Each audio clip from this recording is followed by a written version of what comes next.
statements and functions. In most of the scripts that you write, you'll be using statements and functions, so in this video, we'll take a look at these important additions to your scripting skills. Statements perform some kind of action, for example, looping over your script. Statements may accept arguments, but that's not always the case. However, a statement does not return any values or results to your script.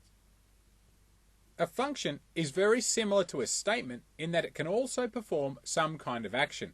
A statement may also accept arguments, but again, that's not always the case. However, a function differs from a statement in that it does return values or results to your script, and this return value is normally assigned to a variable. Now, in the previous video, we used the message box statement to produce a pop-up dialog box to show us the results contained in our arrays. So let's talk a bit more about that now. Now, the message box statement, as we've seen it so far, is in its most simplest form, only displaying the text we asked for and an OK button. Okay, here we have a really simple script. We've simply used the message box statement and provided a single input argument. This is a message box. Now, as you'd probably expect, if we go to our command prompt and we run this script, we'll just get a pop-up message box displaying the text in the quotes and then a single OK button. Now, the message box statement, however, is a little bit more powerful than this, though. It can accept multiple arguments and display different buttons which can alter the behavior of your script. So let's take a look at expanding our message box statement here. So here I've got another script which is the same as the previous one, except after our text here that we want to display, we've added a comma, the numeric value 48, and then some more text in quotes. So let's go and run this script to see what it does differently. So we'll run message box 1.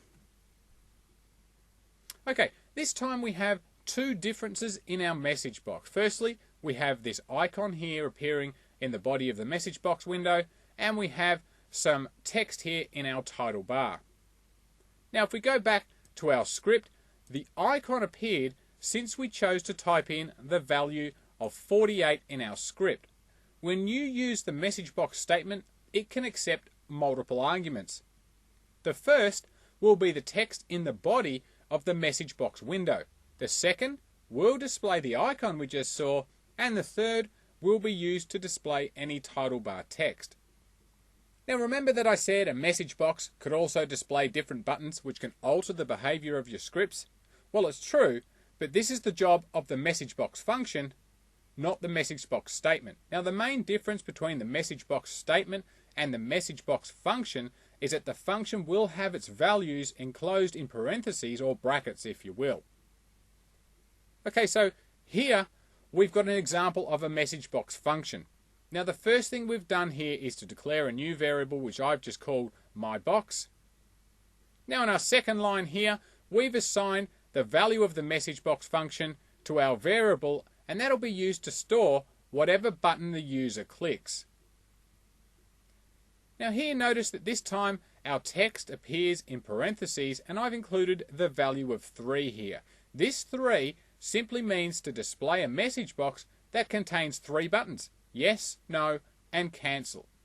Now, if you prefer, you can change this to the written words of yes, no, and cancel, and I'll show you some of the options that you have here in a moment. The most important thing to remember here with a message box function is the use of the parentheses. Okay, I've provided you here with a list of the available options you have when you use the message box function. Now, note here that in the previous script I used the number 3, which produces a message box with yes, no, and cancel buttons. Now, I could have also typed in VB yes, no, cancel to produce the same result. So whatever you want to use in your message box, you can either type in the word or the number. They are exactly the same thing. Now, when a user clicks on a button in your message box, it will produce an exit code, which you can also use to make decisions in your scripts. And I'll show you how to do that later on in this video. But for now, here is a list of the exit codes that you can use. I thought I'd just throw this in now, and you can use this for your own reference later on. So here, if you see a user clicks on the OK button, it's going to exit the message box function with an exit code of 1, and so on down the list. Now, as an aside, I get asked this fairly often by new scripters. If you want to be able to force a new line of text into your message box, it's as simple as this. Here you can see we have a message box statement with our first line of text. Then we have used the ampersand, which is used to concatenate or join, if you like, two values together.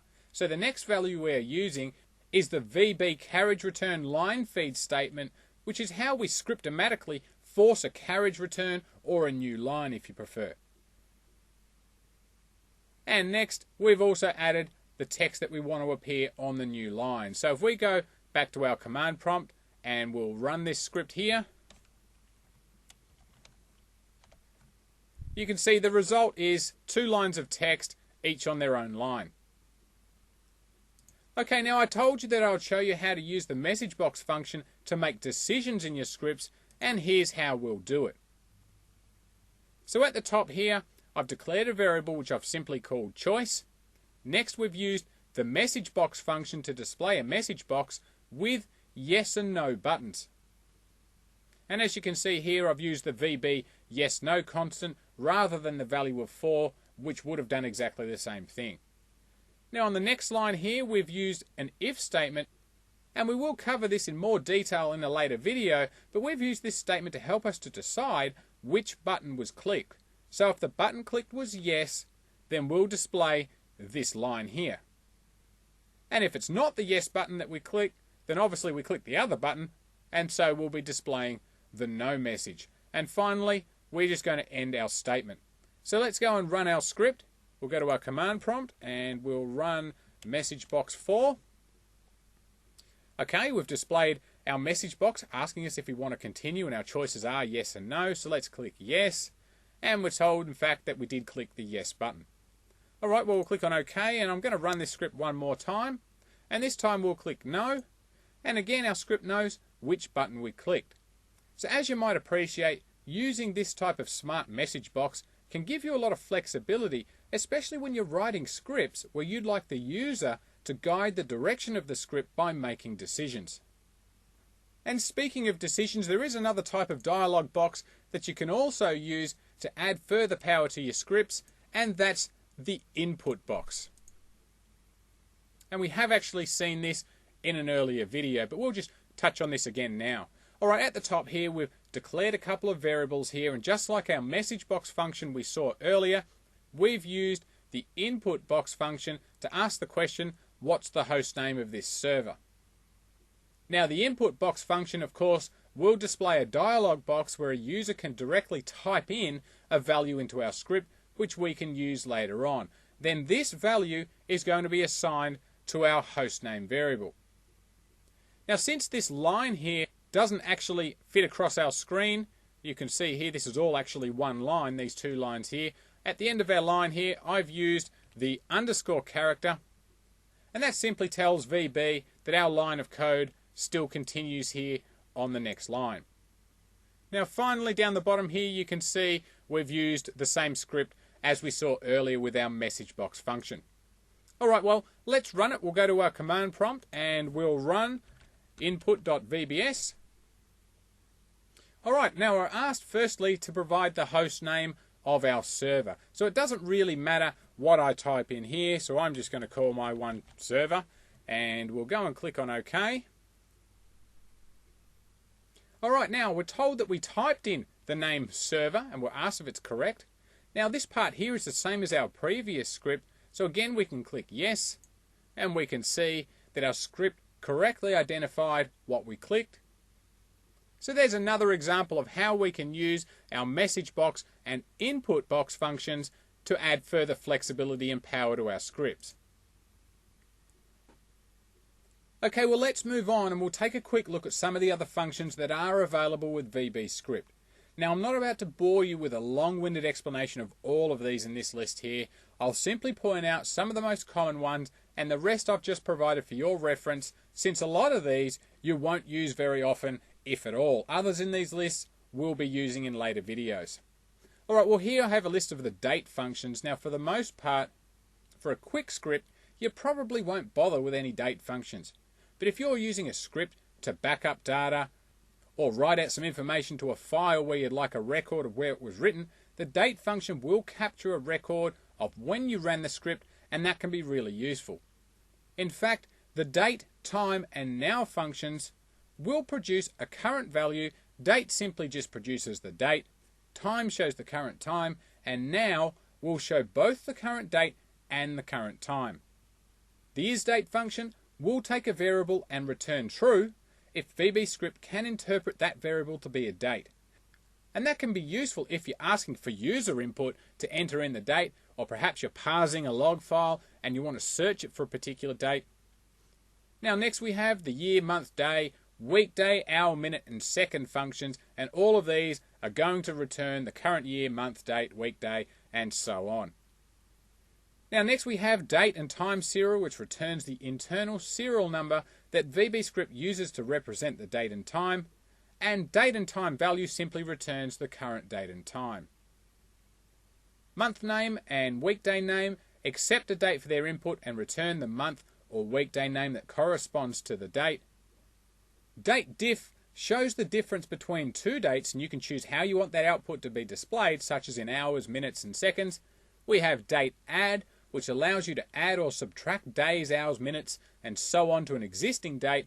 And finally, we have date part, which allows you to retrieve part of a date, such as the day, the month, and so on. Alright, next we have a list of string functions, and some of these we've already seen in action, and a few of these we'll be seeing over the coming videos. We have array and split. Of course, we've already seen those in our video on arrays, but join, of course, is the opposite of split. In the previous video, we saw how we could split our string into an array, but with the join function, we can join array elements into a string. The CHR function is used to enter in a numeric ASCII code and will output the equivalent character as a string. So for example, if you check out the ASCII character map, you'll find one on Google if you're stuck, you'll see that the ASCII equivalent of the number 34 is the double quote symbol. Now next we have format currency, format date time, format number, and format percent, and these functions are used to format numeric values as strings. InString and InString reverse allow you to search within a string for another string. So for example, let's say you have a string that contains the word New York. You might use these functions to see if the string contains the word new. And we're going to see this one in action later on in this series. Now len will tell you how many characters a string contains. Replace allows you to replace the contents of a string with other values. Now this function needs 3 strings to work. It will search a string for the values contained in the second string, and then it's going to create a third string. So if you had a string that contained the word mum, and you used replace in conjunction with a second string that contained the letter D, then the third string would contain the word dud by replacing the M's with a D. And again, we'll see this later on in another video. Mid, left, and right will pull out characters from a string from the middle, left, or right of the string. We have L case and U case, and these will convert the string to upper or lowercase characters. L trim, R trim, and trim will remove non-printable characters from a string, such as a space, either from the left or the right side of a string, or both sides. L bound and U bound will tell you the lower and upper bounds of an array's dimensions, and again we're going to see this later on in another video. Okay, finally we have math and conversion functions. Now in all honesty, you probably won't use a lot of these math functions, but they are there in case you need them. A couple of them are worthy of mention though. Hex will convert a numeric value to its hexadecimal equivalent, and isNumeric will take a string and return true if it contains a number. And probably the other one worthy of mention is RND, which is used to produce a random number. Now VBScript also provides these conversion functions so you can convert data to a different type of data. Now, as you can see from the list here, it's rather comprehensive, so I won't go through these one by one, but again, I've just provided it here for your reference in case you need it later on. Alright, in this video, we've taken a look at some of the statements and functions available in VBScript. Obviously, since there are a lot of them, we haven't had time to cover all of them. Some of them we've covered here in this video, others will be covered later on, and some we've already covered. But since statements and functions will be used extensively in your scripts now and later on in your career, it's important that you understand how they work. Now in the next video in this series, we're going to expand on our arrays topic and look at new ways of looping through our code to produce smarter scripts.